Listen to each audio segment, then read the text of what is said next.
मेरा नाम फरबाज खान है। मैं पढ़ के अब्दुल कलाम बनना चाहता हूँ।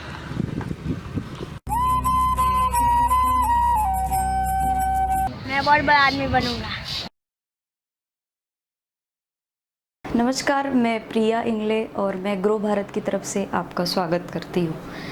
आज हम लोग यहाँ पे कुछ फिज़िक्स से रिलेटेड टॉपिक्स देखने वाले हैं जो आपको 11th-12th में, यहाँ तक कि नीट में भी बहुत फ़ायदेमंद होंगे। हम सबको पता है कि फ़िज़िक्स का एक बहुत ही इम्पोर्टेंट ब्रांच है जिसको हम लोग कहते हैं मैकेनिक्स। मैकेनिक्स क्या है? तो हम लोग ये कहेंगे कि हमारे आसपास जितने भी ऑब्जेक्ट्स हैं, what is mean by object, जिसका मास है, साइज़ है, शेप है, स्ट्रक्चर है, तो ये सारे जो भी ऑब्जेक्ट्स हैं, ठीक है, इन ऑब्जेक्ट्स के बारे में हम लोग जब स्टडी करते हैं, like whether that object is at rest और that object is in motion, वो सारा स्टडी जो है वो किसके अंदर आता है? मैकेनिक्स के अंदर। तो हम मैकेनिक्स को क्या बोल सकते हैं कि ये फिज़िक्स की एक ब्रांच है जिसमें हम लोग ऑब्जेक्ट्स की और उनके स्टेट्स की स्टडी करते हैं। Now that mechanics is divided into 3 branches. पहली ब्रांच आपकी होगी स्टैटिक्स, दूसरी होगी काइनेमैटिक्स एंड तीसरी होगी डायनामिक्स। सबसे पहले हम लोग बात करते हैं स्टैटिक्स की। अब स्टैटिक्स ये जो वर्ड है, इसको देखते ही हम लोग समझ जाते हैं कि स्टैटिक्स का मतलब है something which is stationary at rest. तो जब कभी भी हमारा ऑब्जेक्ट एट रेस्ट होगा, उसके जितने भी फीचर्स हम लोग स्टडी करेंगे वो आपका स्टडी आ जाएगा स्टैटिक्स के अंदर। तो हम स्टैटिक्स को कैसे डिफाइन कर सकते हैं? That static is the branch of mechanics which deals with the study of object at rest. तो ये जो बचे हुए ब्रांचेस है, that is kinematics and dynamics, ये दो ब्रांचेस के अंदर हम लोग क्या करेंगे? तो हम लोग इन दो ब्रांचेस के अंदर स्टडी करेंगे object that are in motion. वैसे देखा जाए तो रेस्ट और मोशन ये दोनों टर्म्स भी बहुत ज़्यादा इम्पॉर्टेंट है, इनको समझना बहुत ज़्यादा इम्पॉर्टेंट है, उसको भी हम लोग बाद में बहुत अच्छे से क्लियर करेंगे। बट सबसे पहले हमें एक ओवरव्यू देखना है कि what is mean by statics, kinematics and dynamics. तो हम लोग स्टैटिक्स के अंदर स्टडी करते हैं ऑब्जेक्ट एट रेस्ट। और अगर हमारा ऑब्जेक्ट मोशन में है, लाइक कोई गाड़ी है जो रास्ते से चल रही है, that means that object is in motion, तो हम लोग उसकी स्टडी करते हैं काइनेमैटिक्स और डायनामिक्स के अंदर। अब अगर हम 11th-12th और नीट पॉइंट ऑफ व्यू देखें तो हमारा जो स्टैटिक वाला पार्ट है इसके अंदर बहुत कुछ नहीं है। The major part is covered under the kinematics and dynamics. तो हमारा काइनेमैटिक्स से रिलेटेड एक अलग चैप्टर चलता है और डायनामिक्स से रिलेटेड एक अलग चैप्टर चलता है। आप लोग को पता ही होगा, आप लोग 9th में पढ़ चुके होंगे कि हम लोग कुछ इक्वेशन ऑफ मोशन पढ़ते हैं, वो काइनेमैटिक्स में आते हैं। फिर हम लोग पढ़ते हैं force equal to mass into acceleration, तो वो आपका आ जाता है डायनामिक्स में। तो क्या फ़र्क है इन दोनों में, काइनेमैटिक्स और डायनामिक्स? तो फॉर एग्ज़ाम्पल, अगर रास्ते से एक गाड़ी चल रही है, उसके ड्राइवर ने ब्रेक दबाया, तो जैसे ही वो ब्रेक दबाएगा वो गाड़ी जाके रुक जाएगी, ठीक है, आफ्टर सम टाइम रुक जाएगी। और अगर मान लो गाड़ी रुकी हुई है, वो एक्सेलरेट करेगा तो चल जाएगी। अब यहाँ पे हम लोग किन किन चीज़ों से कंसर्न्ड है कि भाई गाड़ी जो है उसका इनिशियल वेलोसिटी क्या था, फिर उसका फाइनल वेलोसिटी क्या हुआ, ये चेंज होने में कितना टाइम लगा, फिर उसका एक्सेलरेशन क्या हुआ एंड डिस्प्लेसमेंट क्या हुआ। तो ये सारे जो फैक्टर्स है, ये सारी जो फिज़िकल क्वांटिटीज़ है, ये फिज़िकल क्वांटिटीज़ और उनके बीच का रिलेशन हम लोग किस में पढ़ते हैं? काइनेमैटिक्स में पढ़ते हैं। बट हम लोग यहाँ पे कहीं से भी ये नहीं कहेंगे कि उस गाड़ी ने अपनी स्पीड क्यों चेंज की, वो चल रही थी, रुकी क्यों, रुकी थी, चली क्यों। तो यहाँ पे हम लोग उसका जो भी कॉज है उसको बिल्कुल भी कंसिडरेशन में नहीं लेते हैं। And then what about dynamics is कि हम लोग यहाँ पे ये सारा जो सिनेरियो हो रहा है उसके पीछे के कॉज को पढ़ते हैं, जो हम लोग बहुत अच्छे से जानते हैं होता है फोर्स। और यहाँ पे हम लोग एक इक्वेशन हमेशा यूज़ करते हैं कि net force is equal to mass of that body into acceleration. वैसे देखा जाए तो चाहे वो काइनेमैटिक्स हो चाहे वो डायनामिक्स हो, बहुत वास्ट है। इसके अंदर बहुत सारे टॉपिक्स ऐसे होते हैं जो हम लोगों को कवर करने होते हैं। फ़िलहाल इस सेशन के अंदर हम लोग सिर्फ एक काइनेमैटिक्स का ओवरव्यू देखेंगे, जिसके लिए हमने ये सारा पार्ट देखा कि भाई मैकेनिक्स फिज़िक्स की ब्रांच है, मैकेनिक्स की 3 और ब्रांचेस है, जिसमें से एक स्टैटिक्स, एक काइनेमैटिक्स और एक डायनामिक्स।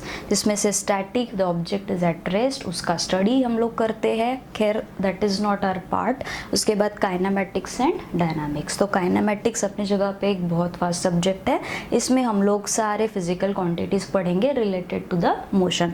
एंड इन डायनामिक्स हम लोग फिजिकल क्वांटिटी पढ़ेंगे फोर्स, जो एक कॉज होता है किसी भी ऑब्जेक्ट का मोशन में आने का, या फिर स्पीड चेंज करने का, या फिर रेस्ट पे आने का। That's it. नाउ हम लोग थोड़ा सा आगे बढ़ते हुए काइनेमैटिक्स की तरफ चलते हैं, और अब हम लोग देखते हैं कि काइनेमैटिक्स क्या क्या चीज़ें कवर करता है और क्या क्या चीज़ें हमारे लिए सीखना, पढ़ना और जानना इम्पॉर्टेंट है। Right, so let's start with the kinematics.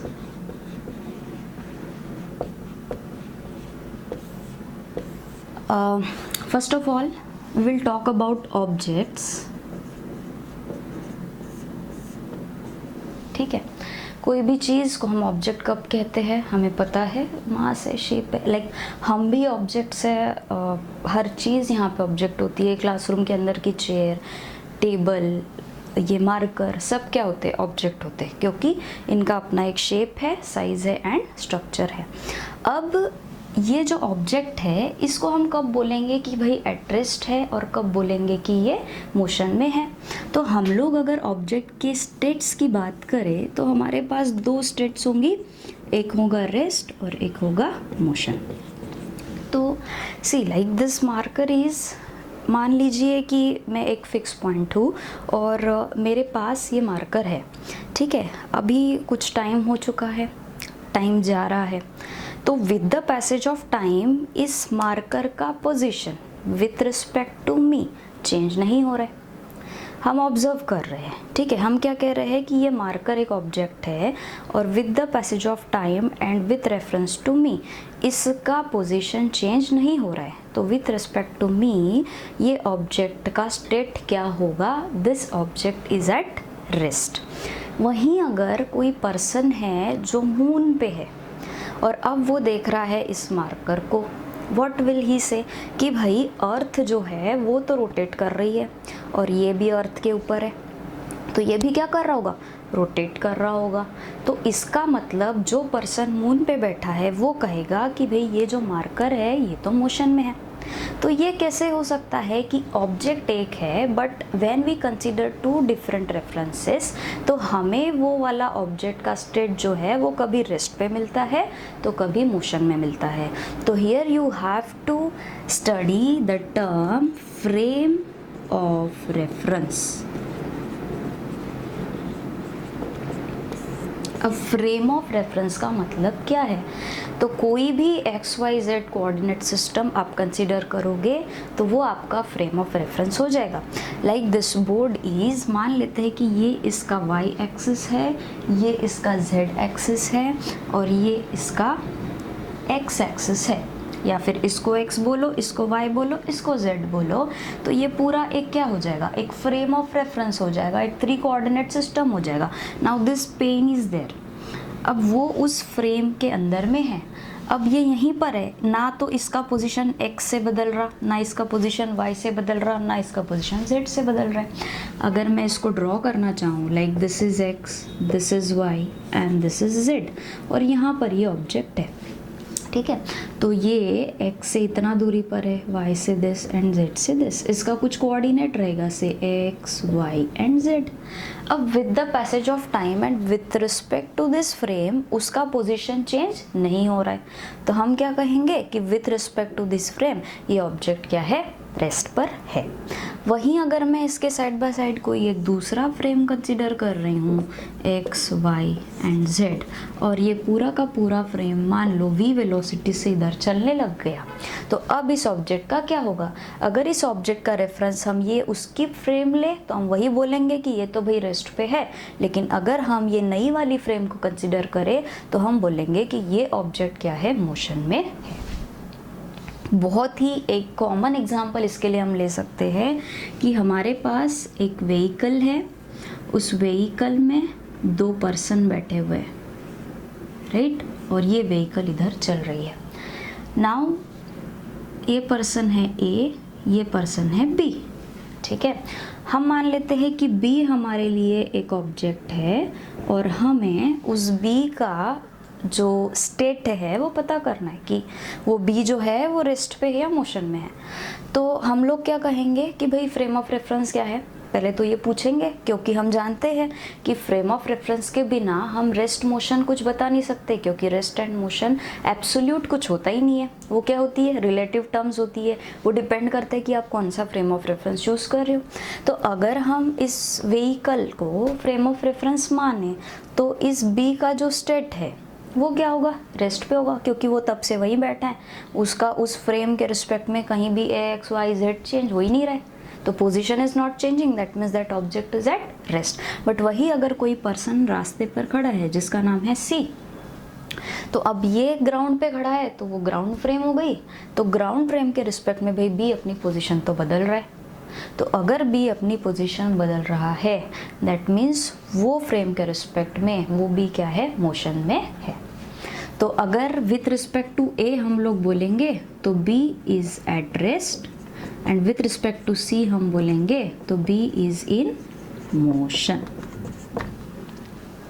तो इस तरीके से हम क्या बोल सकते हैं कि कोई भी ऑब्जेक्ट को हम लोग एब्सोल्युटली रेस्ट पे या एब्सोल्युटली मोशन में है ऐसा नहीं बोल सकते हैं, क्योंकि rest and motion are the relative terms. और ये किसके रिस्पेक्ट में हम बात करते हैं, तो कहना फ्रेम ऑफ रेफरेंस के रिस्पेक्ट में हम बात करते हैं किसी भी ऑब्जेक्ट का रेस्ट पे होना या फिर मोशन में होना। नाउ हम लोग मोशन में थोड़ा सा आगे बढ़ेंगे कि ठीक है ऑब्जेक्ट रेस्ट पे है, मोशन में है, फिर हमने कुछ कोऑर्डिनेट एक्सेस को भी स्पेसिफाई किया कि भाई x बदल सकता है, y बदल सकता है या z बदल सकता है। अब हम लोग यहाँ पे ये देखेंगे कि कौन सा एक्सेस का कोऑर्डिनेट बदलने से उस मोशन को हम क्या कह सकते हैं। तो यहाँ पे motion is divided into 3 types on the basis of coordinate axes. तो उसको हम लोग बोलेंगे 1 dimensional motion, 2 dimensional motion and then 3 dimensional motion. अब 1 डायमेंशनल मोशन क्या है, तो जाहिर सी बात है 1 डायमेंशन मतलब कोई एक ही कोऑर्डिनेट एक्सेस उसको स्पेसिफाई कर पा रहा है। लाइक अगर मेरे पास ये एक फ्रेम ऑफ रेफरेंस है, ठीक है, कोई ऑब्जेक्ट यहाँ ओरिजिन से स्टार्ट करता है, ठीक है, तो पहले तो उसका कोऑर्डिनेट क्या रहेगा, 0 0 एंड 0। अब उसने उस ओरिजिन से चलना स्टार्ट किया, मानो वो x की तरफ जा रहा है, वो यहाँ पर आया, कुछ देर बाद यहाँ पर आया, कुछ देर बाद यहाँ पर आया। पहली बात तो इसका एक कोऑर्डिनेट एक्सेस चेंज हो रहा है, ठीक है, तो कोऑर्डिनेट एक्सेस के ऊपर के पॉइंट्स जो है उसके वो चेंज हो रहे हैं, फिर चाहे x के हो, y के हो या z के हो, तो हम ये बोलेंगे कि भाई ये मोशन में तो है with respect to frame of reference. तो यहाँ पर हम लोग बोलेंगे कि इसका 1 0 0 हो गया कोऑर्डिनेट, यहाँ इसका हो गया 2 0 0 for example and so on. तो हम देख रहे हैं कि एक टाइम पे इसका तो एक ही एक्सेस चेंज हो रहा है, कोऑर्डिनेट उसका एक ही पॉइंट चेंज हो रहा है। तो हम यहाँ पे ये बोल सकते कि भाई इस बंदे का जो मोशन है या इस ऑब्जेक्ट का जो मोशन है वो एक ही एक्सिस से हम लोग स्पेसिफाई कर पा रहे हैं। फॉर एग्जांपल अगर हम लोग फ्री फॉल ले ले, एक बॉल है उसको यहाँ से रिलीज़ किया, वो नीचे गिरेगा, तो सपोज़ यहाँ पे हम लोग ये बोल रहे हैं कि यहाँ पे हमने ओरिजिन बना दिया, this is x axis, this is y axis, तो इसका कौन सा कोऑर्डिनेट चेंज हो रहा है, सिर्फ y चेंज हो रहा है, ठीक है। अगर कोई गाड़ी रास्ते से चल रही है, वो यहाँ से चलना चालू की, इधर चल रही है, यहाँ हमने ओरिजिन बना दिया, तो इसका कौन सा एक्सिस का कोऑर्डिनेट चेंज हो रहा है, सिर्फ x एक्सिस का कोऑर्डिनेट चेंज हो रहा है। तो इन सभी एग्जांपल्स में हम क्या देख रहे हैं कि whenever the motion of that object is specified by only 1 coordinate axis, then that motion is called as the 1 dimensional motion. और इसका एग्जाम्पल हम लोग ले सकते हैं straight line motion. which is the most important part in kinematics, 11th for NEET also. तो what about then 2D and 3D? तो अब थोड़ा बहुत तो आप समझ ही गए होंगे कि 1D जो होता है उसमें 1 कोऑर्डिनेट एक्सिस स्पेसिफिकेशन होता है, तो 2D अगर रहेगा तो 2 कोऑर्डिनेट एक्सिस, और 3D अगर रहेगा तो 3 कोऑर्डिनेट एक्सिस। अब देखना ये है कि हाउ इट वर्क्स। तो अगर हम बात करते हैं 2D मोशन की, तो let's take an example of circular motion. Suppose एक ऑब्जेक्ट है और वो ऐसे इस सर्कुलर पाथ में घूम रहा है। अब मैं यहाँ पे कुछ एक फ्रेम ऑफ रेफरेंस बना देती हूँ, x, y एंड z, ठीक है। तो अब हम देखेंगे कि अगर मैं कुछ पॉइंट्स ले लेती हूँ 1, 2, 3 एंड 4, तो ये जो पाथ वो ऑब्जेक्ट बना रहा है अपना, इस पाथ में हर एक पॉइंट का अपना एक अलग अलग कोऑर्डिनेट होगा। अब अलग अलग कोऑर्डिनेट होगा तो उसमें आप लोग देख सकते हैं कि इसके पास x और y, x और y, x, y, x, y, इस तरीके के कोऑर्डिनेट्स होंगे अलग अलग। मतलब कि ये वाला मोशन जो परफॉर्म हो रहा है यहाँ पर, इस मोशन में हर पॉइंट का अपना एक्स वाई कोऑर्डिनेट होगा। लाइक x1 y1 इसको बोल दो, x2 y2 इसको बोल दो, x3 y3 इसको बोल दो। क्या यहाँ पे z कहीं दिख रहा है आपको? कहीं नहीं दिख रहा है। क्या यहाँ पे आपको सिर्फ एक एक्सिस दिख रही है? नहीं, 2 एक्सिस के कोऑर्डिनेट चेंज हो रहा है। एक्स वाई भी हो सकता है, वाई जेड भी हो सकता है, या फिर एक्स जेड भी हो सकता है। तो इस तरीके से इस पर्टिकुलर मोशन में क्या हो रहा है कि हर पॉइंट पे आपके दोनों कोऑर्डिनेट्स चेंज हो रहे हैं। तो ऐसे मोशन को हम लोग क्या बोलेंगे? 2 डायमेंशनल मोशन।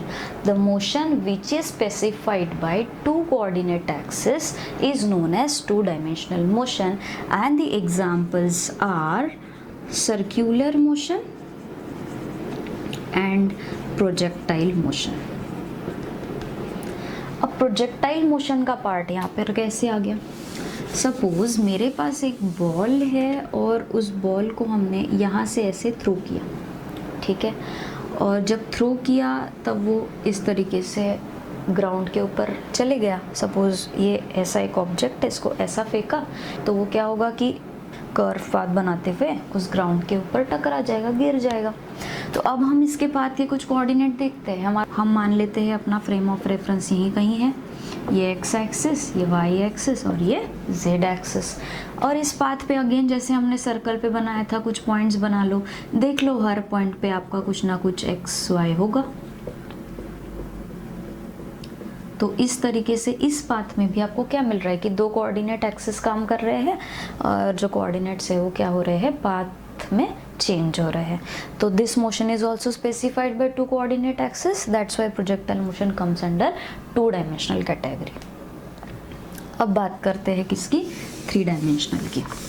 तो 3 डायमेंशनल में बहुत सिंपल एग्जांपल है। हम लोग कोऑर्डिनेट एक्सिस नहीं भी बनाए तो कोई भी एक खाली रूम कंसिडर कर लो, like this is the room, और इस रूम में मान लो एक छोटा सा एक हनी बी है, वो इधर से उधर, उधर से इधर जा रहा है। अब उसको यहाँ पे पूरा का पूरा एक स्पेस मिल रहा है, उस स्पेस में वो घूम रहा है। तो क्या होगा? हर पॉइंट पे उसका x से, y से एंड z से, like this is y, this is x and this is z।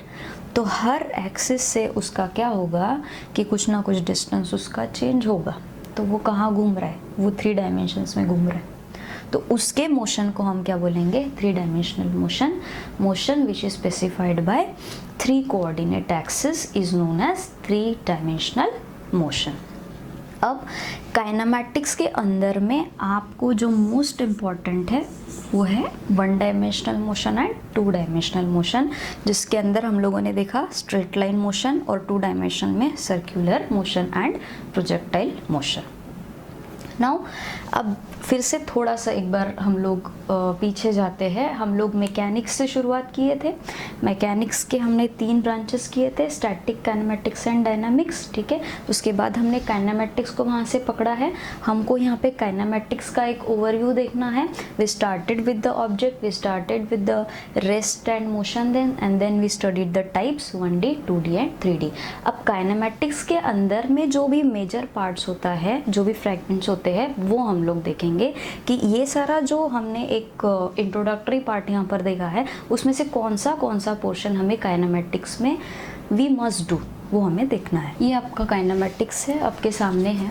तो यहाँ पे सबसे पहले हम लोगों को कुछ टर्म्स क्लियर करनी होती है। टर्म्स बोलो या फिज़िकल क्वांटिटी बोलो, उसके बाद हम लोग ये जो चीज़ यहाँ पर पढ़ते हैं वो सारा अब इधर अप्लाई करते हैं, जिसमें आपको पढ़ना होता है स्ट्रेट लाइन मोशन, जो हमने अभी देख लिया, that is one dimensional motion.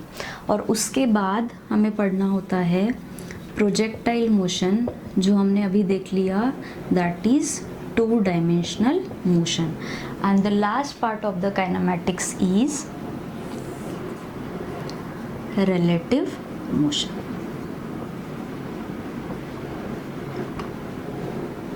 हम लोग यहाँ पे जितनी भी टर्म्स पढ़ेंगे उसके कंसेप्ट्स पहले क्लियर करेंगे, then that terms will be applicable in this particular topics. सारे topics straight line, projectile and relative. तो first you have to understand each and everything in the terms part. अगर आपका ये कहीं से भी क्लियर नहीं है तो आप ना तो इसमें अच्छा कर सकते हो और ना इसमें अच्छा कर सकते हो। अब टर्म्स के अंदर क्या क्या चीज़ें आती है वो मैं आपको बता दूँ। टर्म्स के अंदर हम लोग सबसे पहला पार्ट पढ़ते हैं डिस्टेंस एंड डिस्प्लेसमेंट। ये चीज़ें आप 9th में भी वैसे क्लियर कर चुके होते हो, बट फिर भी थोड़ा बहुत यहाँ पे एक्स्ट्रा की चीज़ें रहती है। फिर आप पढ़ते हो speed and velocity and there types. ठीक है, डिफरेंस क्या होता है, क्या मीनिंग होता है, कैसे डिराइव करते हैं, मैथमेटिकल एक्सप्रेशन क्या है। उसके बाद हम पढ़ते हैं एक्सेलरेशन एंड इट्स टाइप्स। इसके भी टाइप्स हम लोग पढ़ते हैं। और fourth one is kinematics equation. जब ये सब हम लोग पढ़ते हैं तो उसके बाद ये सारी जो टर्म्स है, ये सारे फिज़िकल क्वांटिटीज़ के बीच में एक रिलेशन देता है आपको, वो है आपका काइनेमेटिक्स इक्वेशंस। और इसी रिलेशन को उठा के हम लोग स्ट्रेट लाइन मोशन में लगाते हैं, प्रोजेक्टाइल मोशन में लगाते हैं, रिलेटिव मोशन में लगाते हैं। तो सारा का सारा जो बेसिक है आपका वो आ जाता है टर्म्स में। इसको आपको बहुत अच्छे से क्लियर करना है, then only you can appear for the other topics।